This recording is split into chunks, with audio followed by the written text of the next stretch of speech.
Buenos días, alumnos. Les saluda la profesora Rosemary Irigoyen a cargo del curso de Historia. El día de hoy vamos a hablar un tema muy interesante. Hoy vamos a hablar sobre la formación y desarrollo de los estados modernos europeos, parte 2. Recordemos que la semana pasada ya hemos hablado de dos estados modernos, como es Francia y como es España. Es por eso que nosotros el día de hoy vamos a conocer un poquito más sobre el caso inglés, es decir, la monarquía de Inglaterra, la cual era conocida como una monarquía parlamentaria. Inglaterra quiere decir tierra de los anglos. Ese territorio de Inglaterra fue conquistado en muchas ocasiones por diferentes grupos guerreros, como por ejemplo fue conquistado primero por los romanos. Después de los romanos llega la conquista de los anglosajones. Después de los anglosajones viene la conquista de los daneses y por último la conquista de los normandos. Como ustedes recordarán, en el caso de Roma se dio en la Edad Antigua. Roma era la que tenía a cargo todo este territorio de la parte de Occidente y Oriente. Pero después de la caída de Roma y la llegada de estos pueblos bárbaros anglosajones, entre ellos, pues van a ser los que van a quedarse con ese territorio de Inglaterra. Después van a ser invadidos por daneses y luego posteriormente por normandos. Inglaterra, algo que tenemos que destacar muchísimo de ello, es de que fue la única nación cuya monarquía en plena Edad Media evolucionó en una monarquía constitucional. ¿Qué quiere decir una monarquía constitucional? Quiere decir que se basa o se rige en base a una constitución, ya que en el año 1215 el pueblo inglés va a conseguir imponerse ante su rey, el de ese momento, Juan Sin Tierra, al cual terminan obligándolo a firmar la famosa Carta Magna, lo que sería la Constitución. Es por eso que Inglaterra se convierte en la primera monarquía en tener una constitución, en ser constitucional, de cierta manera, a ser más liberal que cualquier otra monarquía de ese entonces. Empezamos entonces hablando sobre la historia de esta monarquía de Inglaterra con la conquista danesa y normanda. ¿Qué es lo que sucedió aquí? Bueno, los daneses, al mando del famoso Canuto el Grande, invadieron Inglaterra y se apoderaron de todo el país. Sin embargo, los sucesores, los herederos de Canuto, fueron incapaces de dirigir el gobierno, y es así como se dio origen a que algunas personas líderes del territorio pues llamaran para que ocupe la corona el famoso Eduardo el Confesor. ¿Ok? Entonces, Eduardo el Confesor, que era príncipe de sangre anglosajona, va a pasar a tener consigo la corona de Inglaterra. A Eduardo se le llama el confesor porque él apoyó muchísimo a la iglesia. Es por eso que la iglesia más adelante lo terminan canonizando. Por eso algunos también llamaban a Eduardo el Confesor, lo llamaban San Eduardo el Confesor. Sin embargo, ese rey, Eduardo, murió sin dejar descendencia. ¿Ok? Él no dejó descendientes. Por lo tanto, van a reconocer como rey a su hermano político o a su cuñado, Haroldo II. Sin embargo, cuando Haroldo II toma el poder de Inglaterra, lo cual no va a durar mucho, ya que también empieza a reclamar la corona el famoso duque de Normandía, llamado Guillermo el Conquistador, ya que Guillermo apelaba a que él era un familiar más directo de Eduardo el Confesor, por lo tanto, por legitimidad le correspondía a él el título, ya que él era primo de Eduardo el Confesor. Entonces, aquí se va a iniciar todo un enfrentamiento, ¿ok? Guillermo el Conquistador era hijo ilegítimo de Roberto I, que era a su vez el conde también de Normandía. Y se le llama conquistador justamente por lo siguiente que va a realizar. Guillermo el Conquistador va a desembarcar con todas sus fuertes tropas en Inglaterra y va a terminar conquistando el país. Esta gran conquista que va a conllevar a una batalla, la famosa batalla de Hastings, en la cual termina derrotando a Haroldo II y por ende se hace del poder. De ahí en adelante es que a Guillermo le llamaron Guillermo el Conquistador. A los más de 60.000 guerreros que acompañaron a Guillermo para conquistar la isla de Inglaterra, recibieron grandes recompensas. Por ejemplo, los jefes y oficiales se convirtieron en condes y en barones, y todos los soldados se convirtieron en caballeros, y obviamente cada uno de ellos iba a tener dominios, territorios que se les iba a ser entregados en favor, o bueno, como un pago al favor que habían hecho a Guillermo el Conquistador en la ayuda por la conquista o la toma de Inglaterra. Sin embargo, los sucesores de Guillermo no gobernaron por mucho tiempo y se terminó extinguiendo rápidamente la dinastía normanda. Ya en el año de 1154 va a ser proclamado como rey Enrique Plantagenet. Enrique Plantagenet, ya que aquí vamos a empezar a hablar de la dinastía de los Plantagenet, en el cual vamos a tener en primer lugar aquí a Enrique.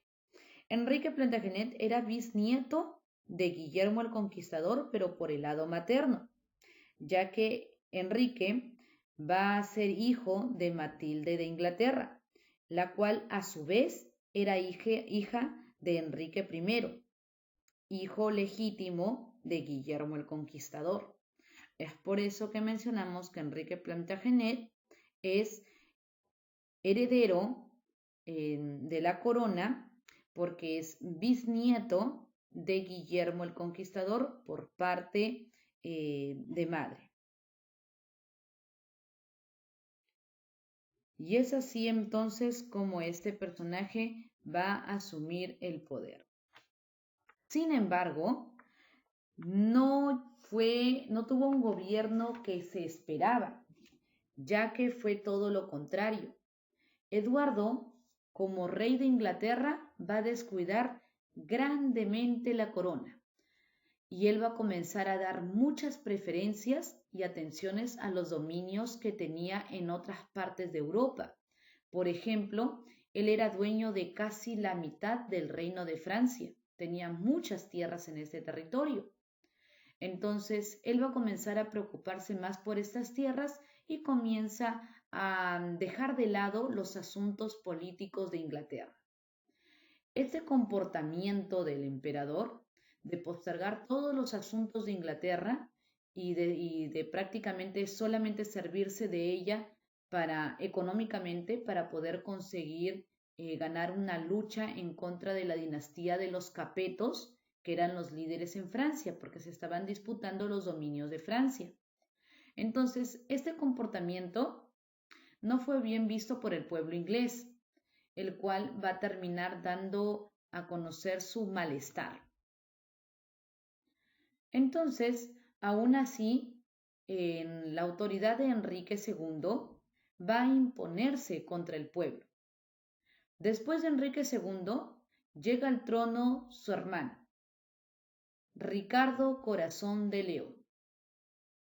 Y él también va a controlar la sublevación del pueblo. Él lo va a poder controlar. A Ricardo Corazón de León también lo vamos a encontrar siendo partícipe de la Tercera Cruzada. Va a ser uno de los líderes de la Tercera Cruzada. Sin embargo, después de Ricardo Corazón de León, sube al trono el señor Juan Sin Tierra.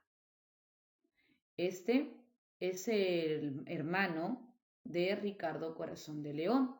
Sin embargo, hasta estas alturas el pueblo inglés se termina rebelando contra este personaje. Ahora hablemos entonces a profundidad de este rey, Juan Sin Tierra, y la Carta Magna. ¿Qué es lo que sucedió aquí? Bueno, tras la muerte del rey Ricardo Corazón de León, va a suceder al trono, va a llegar a la corona, a ocupar la corona de Inglaterra, su hermano, Juan Sin Tierra. Este personaje es llamado así porque al ser el sexto hijo de heredero a la corona, prácticamente se menciona que no tuvo mucha herencia a comparación de sus hermanos mayores. Es por eso que a él se le apodó el rey sin tierras, ¿no? Por eso de ahí en adelante se le llamó Juan Sin Tierra. Este señor entonces ocupa la corona de Inglaterra. Sin embargo, va a ser un monarca ambicioso, arbitrario y muy cobarde. Toda esta conducta va a disgustar enormemente a los ingleses, en especial a los nobles. Su situación de rey despreciable se va a acentuar cuando va a ser vencido por Felipe Augusto de Francia y también es humillado públicamente por el Papa Inocencio III. La conducta intolerante y absolutista de este gran soberano inglés obligó rápidamente a los nobles a que se sublevasen contra la autoridad de este rey. Pero no solamente fueron los nobles, sino que también se sublevaron los burgueses y los miembros del clero. Esta sublevación contra Juan Sin Tierra se llevó a cabo en el año de 1215. De esta manera, entonces, Juan Sin Tierra se va a ver obligado ante la imponencia de todo un pueblo contra su gobierno, se va a ver obligado a firmar un documento. Este documento, en el cual se comprometía a respetar todas las libertades, los derechos fundamentales del pueblo inglés, va a ser muy perjudicial para este personaje, es decir, para Juan Sin Tierra. Este documento se llamaba Carta Magna, ¿ok?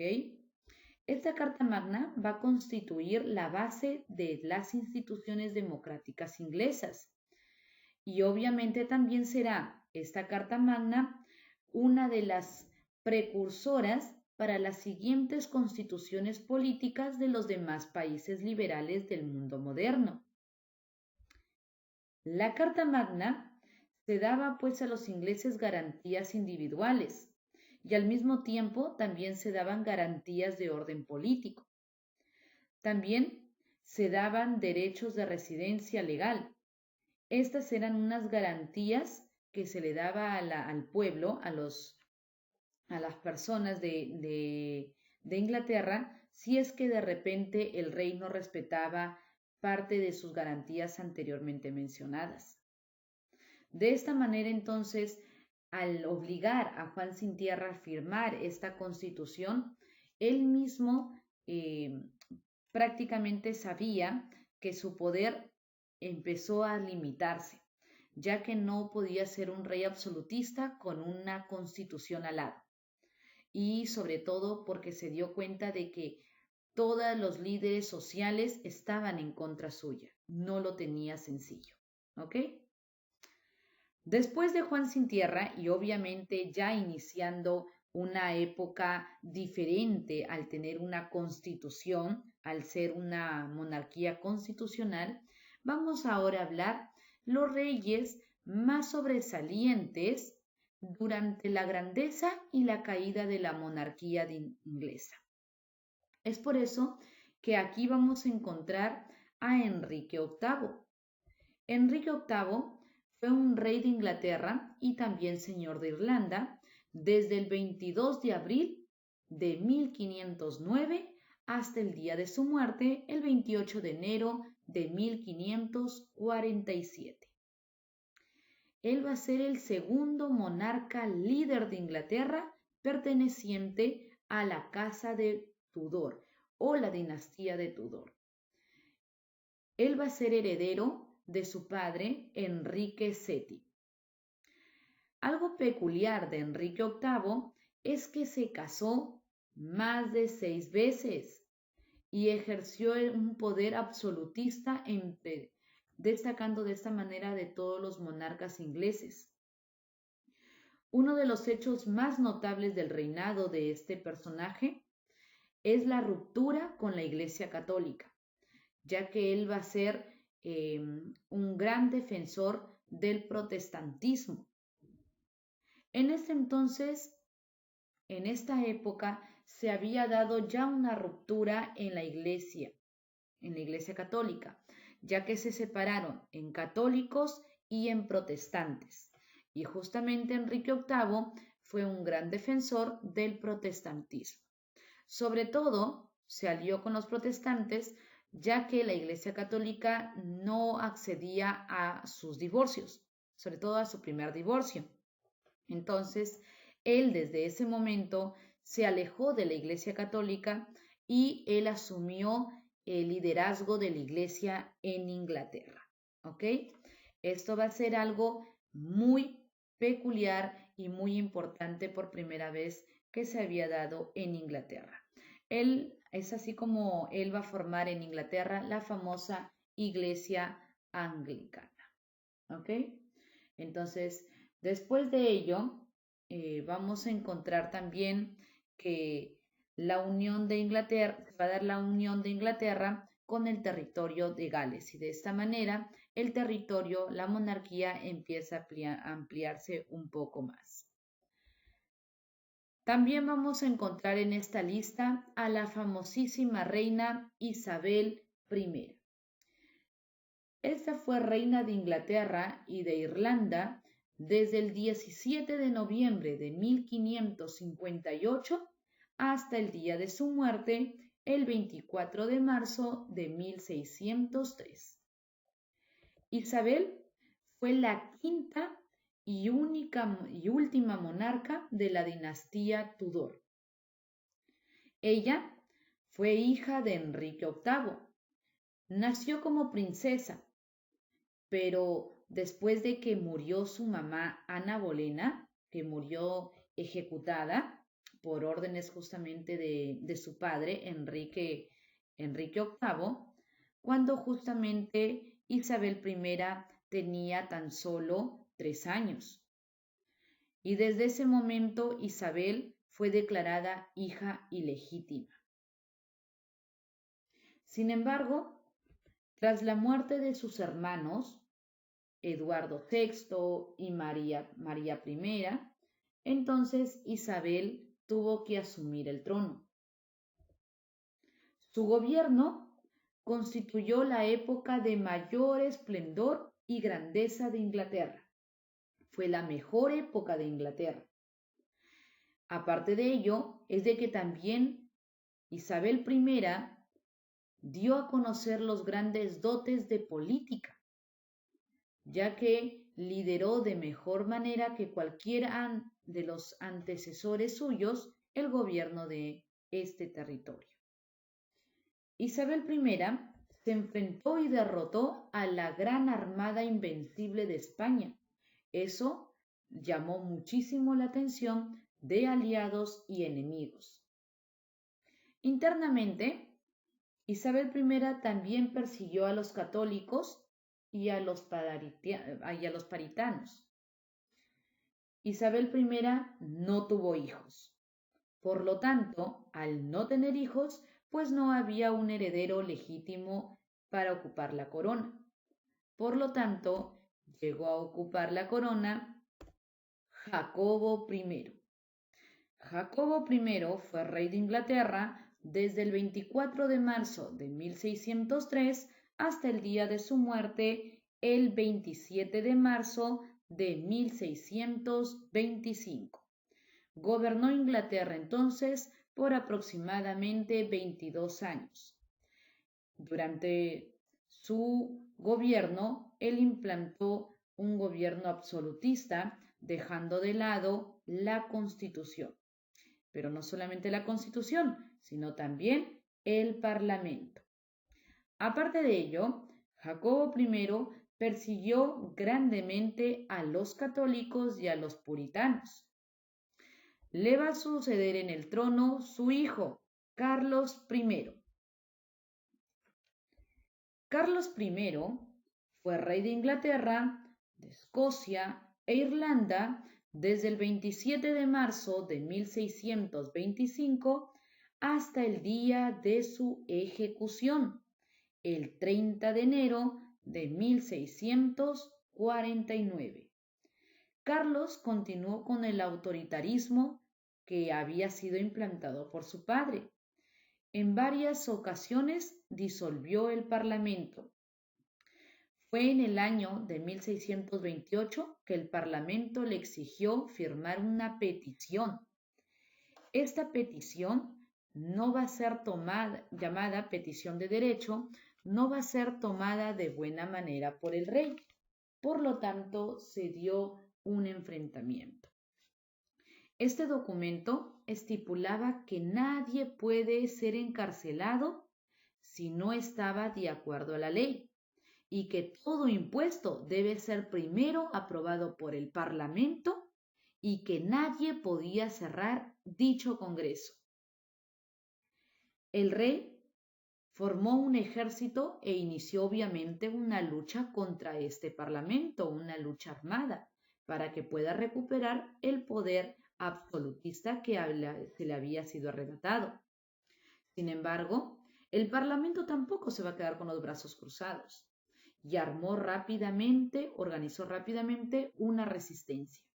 Esta resistencia del Parlamento va a estar dirigida por el famoso Oliver Cromwell. Este personaje va a ganar el enfrentamiento contra Carlos I y lo va a terminar derrotando y mandando a ejecutar. Carlos I va a ser ejecutado, va a ser decapitado y de esa manera se pone fin a su gobierno en Inglaterra. Y ahora pasamos entonces a hablar del famoso Oliver Cromwell. Oliver Cromwell fue conocido como el Lord Protector. Luego de abolir a la monarquía y de implantar la república, él estableció una dictadura y, contrario por lo cual se le había llamado para que ocupe el poder, pues él termina cerrando el Congreso, ¿no? Al morir, Cromwell se va a restaurar el Parlamento y la monarquía en sí. Después de Cromwell llega al poder Carlos II, hijo de Carlos I, ¿no? Y se vuelve a restaurar como tal la monarquía. Después de él llega al poder Jacobo II. Después de Carlos II llega Jacobo II, que van a seguir el modelo francés en la monarquía francesa, es decir, una monarquía absolutista, porque justo en ese momento se estaba dando en Francia esta monarquía absolutista. Luego, este rey, Jacobo II, va a terminar siendo destituido y se va a colocar como nuevo rey al señor Guillermo de Orange, representando así a la dinastía de Orange. Este señor va a ser muy famoso porque va a suscribir la Declaración de los Derechos, donde se anunciaba las limitaciones y los derechos que iba a tener el nuevo rey y las atribuciones que se le entregaba al Parlamento. De esta manera es que volvemos a ingresar a una época en la cual el rey comienza a tener muchas limitaciones políticas y el Parlamento empieza a acaparar más funciones políticas. ¿Ok? Y hasta aquí entonces llegamos a hablar sobre la monarquía de Inglaterra durante parte de la Edad Media y parte también de la Edad Moderna. Eso es todo con respecto al caso inglés, una monarquía parlamentaria, y a esas alturas ya sabrán por qué se le llama monarquía parlamentaria, ¿no? Porque desde sus inicios ellos establecieron una rebeldía contra su rey, imponiéndole a éste que firme la famosa Constitución, la Carta Magna, durante el gobierno de Juan Sin Tierra.